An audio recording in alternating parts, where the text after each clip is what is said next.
ఈ రోడ్డు కృష్ణదేవిపేట నుంచి ఇక్కడ వరకు 26 కిలోమీటర్లు. ఆ రోజు నేను 26 కిలోమీటర్లు ₹1 కోటి చొప్పున 26 కోట్లు ఇచ్చాను మన టైంలో, నేను ఆర్ఎన్బి మినిస్టర్ ఉన్నప్పుడు.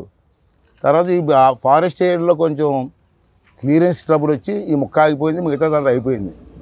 ఈ క్లియరెన్స్ చేయడంలో ఎమ్మెల్యే చేత కాదు, అసలు ఆఫీస్ ఎక్కడుందో ఎమ్మెల్యే గారికి తెలియదు, డిలే చేశాడు. ఈ ఎలక్షన్ వచ్చింది లోపునే. ఎలక్షన్ వస్తే మరి ఎవరు కాలు పట్టుకున్నాడో, ఎస్సీ గారు కాలు పట్టుకున్నారో, ఈ గారి కాలు పట్టుకు తెలియదు. కానీ మొత్తం మీద రాత్రి మీద వేస్తే పగలేదు ఇది. నేను తిరిగినా ఒక రోజు రాత్రి లైటింగ్లు పెట్టుకుని వేసుకున్నారు రోడ్డు. అంత కరమేటి ప్రజలు ఎలక్షన్లో వచ్చేస్తలే బాబు అని పట్టుకుంటే ఓట్ల కోసం రోడ్డు వేశారు. డబ్బు కూడా నేను ఇచ్చింది, అది ఇచ్చింది కాదు. ఇన్ని సంవత్సరాలు పట్టింది. ఇక్కడ జరిగింది నేను ఎందుకు వచ్చానంటే, ఎస్సీ గారిని పిలిపించానంటే ఈ మొక్క మాత్రం క్వాలిటీ లేదు. మరి ఇష్టం వచ్చినట్టు రాత్రి లేకపోతే ఏమంటారు లైటింగ్ పెట్టుకొని. ఇక్కడ బ్యారప్స్ చేసేటప్పుడు నేను ఆర్ఎన్బి మెసేజ్ చేశాను కాబట్టి, సార్ ఈ గారు మీరు వినండి, మీకు తెలియకపోతే నేర్చుకోండి, మీకంటే ఎక్కువ తెలియదు కానీ నేర్చుకోండి. బ్యారప్స్ చేసేటప్పుడు 10 టన్నుల రోలర్తో తొక్కాల, అంతే అంటారండి. ఇక్కడ తొక్కింది ఏంటంటే 3 టన్నుల రోలర్తో తొక్కించారు. ఇది బెరమ్స్, ఈ రోడ్డు వేసి బెరమ్స్ అన్ని 3 టన్నుల రోలరే. అసలు యాక్చువల్గా రికార్డ్ సిస్టమ్స్ ప్రకారంగా 10 టన్నుల రోలర్తో తొక్కాల. అది స్టాండర్డ్స్, ఆర్ఎన్బి స్టాండర్డ్స్. కానీ ఇది ఏం చేశారంటే ఎమ్మెల్యే గారికి లొంగిపోయో, లేదా మంత్రి గారికి లొంగిపోయో, లేదా ఆడో రెడ్డిగడ ఎవడో విజయసాయి రెడ్డి మాట నమ్మేసో మొత్తం మీద రాత్రి మీద చేశారు, అయిపోయింది. ఇప్పుడు నేనేం చేశాను, దీని మీద ఎస్సీ గారిని అనిపించి ఎంక్వైరీ చేయమన్నా. ఇప్పుడు వచ్చి క్వాలిటీ కంట్రోల్ కూడా చేయలేదు, క్వాలిటీ కంట్రోల్ కూడా పిలిచాను నేను. అబ్బాయి వచ్చారు, వాళ్ళు కూడా టెస్ట్ చేసి ఈ గారికి ఎస్సీ గారికి రిపోర్ట్ ఇవ్వాలా. ఇప్పుడు వాళ్ళు అడిగితే మాకు రిపోర్ట్ రాలేదంటున్నారు. రిపోర్ట్ రాకుండా ఫైన్ చేయకుండా బిల్లు ఎలాగిస్తారు?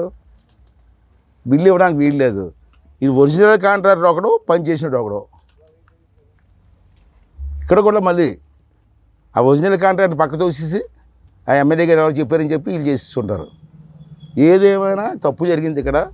ఆ తప్పును కప్పించుకోవడం కోసం ఇవాళ ఆర్ఎన్బి డిపార్ట్మెంట్ అంతా నానా దారులు ఎదుగుతున్నారు. నేను ఆర్ఎన్బి మినిస్టర్ కొనాలి చేశాను కాబట్టి నాకు నాలెడ్జ్ ఉంది. అంచేది అందుకే పిలిచాను, ఎస్సీ గారిని పిలిచాను, మేడం గారు వచ్చారు, పాడేరి ఈ గారు, అందరూ డిఈ గారు కూడా వచ్చారు. ఇది ఇమీడియట్గా ఒక వారం రోజుల్లో నాకు రిపోర్ట్ సబ్మిట్ చేస్తారు. దాని మీద నేను గవర్నమెంట్ నుంచి ఎంక్వైరీ చేసి ఒక నిర్ణయం తీసుకొని, ఒకవేళ ఆఫీసులు తప్పు ఉంటే ఇమీడియట్గా సస్పెండ్ చేయడం జరుగుతుంది. ఇంకా వినకపోతే నేను స్పీకర్ అవుతాను కదా, 24 స్పీకర్ అవుతున్నాను కాబట్టి ఆ అసెంబ్లీలో గంటల కొద్ది నిలబెట్టే హక్కు నాకు ఉంది. పనిష్మెంట్ ఉదయం 8 గంటల నుంచి సాయంత్రం 4 గంటల వరకు నుంచోవచ్చు అసెంబ్లీలో. ఆ పనిష్మెంట్ కూడా ఇస్తాను. ఇది నా కాన్షియన్స్, ఇది నా కళ్ళ ముందు ఇంత ఘోరం జరుగుతుంటే వీళ్ళు సపోర్ట్ చేశారు. అదొకటి. ఎమ్మెల్యే గారి ప్రెజర్ ఉంది. ఎందుకంటే వారోత్సవాలు చేశాడు కదా, కేకులు కట్ చేసి, మళ్ళీ దిక్కుమాల రోడ్డుకి ఏమో వారోత్సవాలు, దానికి మీరు అందరూ రికార్డింగ్ చేయడం. సరే అయిపోయింది. రెండోది నర్సీపట్నం మున్సిపాలిటీ రోడ్డు ఉంది. ఆ రోడ్డు ఆర్ఎన్బిది. మున్సిపాలిటీ డబ్బుతో బూడిద పోసి రోలింగ్ చేసేసారు. ఇప్పుడు ఎస్సీ గారిని అడిగితే మాది కాదు అంటారు. నీ కాదు, నీ ఆస్తి అది. ఆర్ఎన్బి ఆస్తి. మున్సిపల్ ఆస్తులు వేరు, పంచాయతీ ఆస్తులు వేరు, ఆర్ఎన్బి ఆస్తులు వేరు. ఆర్ఎన్బి ఆస్తుల మీద ఏదైనా వర్క్ చేయాలంటే ఆర్ఎన్బి వాళ్ళు చేయాలా. ఈ ఎమ్మెల్యే ఒత్తిడికి మా కమిషనర్ కూడా దిక్కుమాలోడు ఉన్నాడు అక్కడ నర్సీపట్నం. అప్పుడే నా దగ్గరకు వచ్చాడు, రమ్మని అక్కడ ఉండమని చెప్పాను. ఎమ్మెల్యే మాటలేని ఇది సిమెంట్ పౌడర్ కసర బుక్ తీసుకొచ్చి వేసి తడిపేసి రోలింగ్ చేసేసారు. ఆ రోలింగ్ రాత్రిపూట రోలింగ్ చేస్తుంటే అక్కడే ఉన్న డిఈ మాట్లాడలే, నాకు తెలియదు అంటాడు. నర్సీపట్నంలో ఉంటాడు అతను. నర్సీపట్నంలో పబ్లిక్ రోడ్డు మీద రోలింగ్ చేస్తూ ఉంటే నాకు తెలియదు అంటాడండి. ఒరే ఎవడరా నువ్వు, నా ఆస్తి ఆర్ఎన్బి ఆస్తులు ఇవ్వడం రోడ్డు ఏంటి అంటే అడగాలి కదా. వీళ్ళంతా ఎలక్షన్ కుంభకపోయిపోరండి. మళ్ళీ శాడిస్టోడు వచ్చేస్తాడు, మళ్ళీ మన ఎస్సీలు కొండవచ్చు అలా ఏం చెప్తే చేసేసారండి. దేవుడి దేవల్ల, ప్రజల దేవల్ల ప్రభుత్వం మారిందండి. ఇప్పుడు మేము చూసుకోవాలి కదా. దాన్ని సరిదిద్దవలసిన బాధ్యత నా మీద ఉంది కదా, సరిదిద్దడానికి వచ్చాను. వాళ్ళు కూడా రమ్మన్నాను. ఇప్పుడు అది కూడా చూస్తాం, రోడ్డు చూస్తాం. చూసి ఏం చర్య చేసుకొని దీంట్లో ఇన్వాల్వ్ అయిన వాళ్ళు మాత్రం నేను వదిలిపెట్టను. చంద్రబాబు నాయుడు గారు వదలమన్నా నేను వదలను. అలవాటు ఇప్పుడు డబ్బులే మీకు ఆడు వదిలేసి నేను చేయడానికి సిద్ధంగా ఉన్నాను అనుకున్నాను. నేను కానీ మాట్లాడడానికన్నా సబు ఉండాలి. చదువుకున్న వాళ్ళు మీరు కూడా మాట్లాడతారుగా. ఇప్పుడు అయితే మీలో ఎవరి మీద యాక్షన్ తీసుకోవాలి? ఇప్పుడు నేను ఓవరాల్ కంట్రోల్ ఎస్సీగా నీ మీద తీసుకోవాలా, లేదా పాడేరు ఈ మీద తీసుకోవాలా, లేదా క్వాలిటీ కంట్రోల్ చేతకానాలు ఇల్లు మీద తీసుకోవాలా? ఏ సంబంధించి చెప్పండి. లేకపోతే 25వ తారీఖు మీకు అసెంబ్లీలో మీరు అందరూ ఉంచుంటారు వచ్చి విత్ ఇన్ 1 డే. అంటే ఈరోజు రేపట్లో నాకు క్లారిటీ ఇవ్వండి. ఏంటో ఎవడ కాంట్రాక్టర్ ఎవడు, చేసినోడు ఎవడు, ఒరిజినల్ కాంట్రాక్టర్ ఎవడు, చేసినోడు ఎవడు,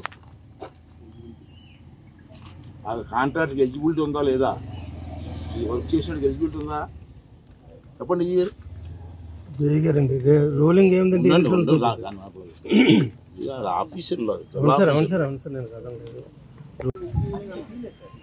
ఎస్టిమేషన్ లేదు. ఎలక్షన్ అయిపోతే officer MLA meeting officer.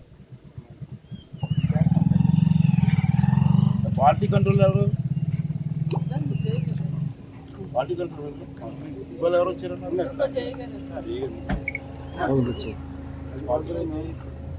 Party control report ఇచ్చారు మీరు. దాన్ని చేసుకొని మొక్కలు తీసుకొని చేయరా? సరదా ఆడుకుంటున్నారు ఉద్యోగం చేయకుండా. నేను ఆర్ఎంపీ మంత్రి చేసి నాకు నాలెడ్జ్ ఉంది. క్వాలిటీ కంట్రోల్ రిపోర్ట్ లేకుండా బిల్లు చేస్తారు. నేను మాట్లాడబోతే చేసి అలవాటు వేరే బిల్లు వేస్తారు. ఏముందండి దాని తర్వాత గుంటూరు ఫస్ట్ బిల్ తీసేసి సెకండ్ బిల్ చేస్తారు. ఆ తెలివైనది కదా, చదువుకున్నారు కదా మీరు, మాట్లాడితే లేదు కదా, ఇంకేం లేదు మందులు. అది మీ డ్యూటీ కదా.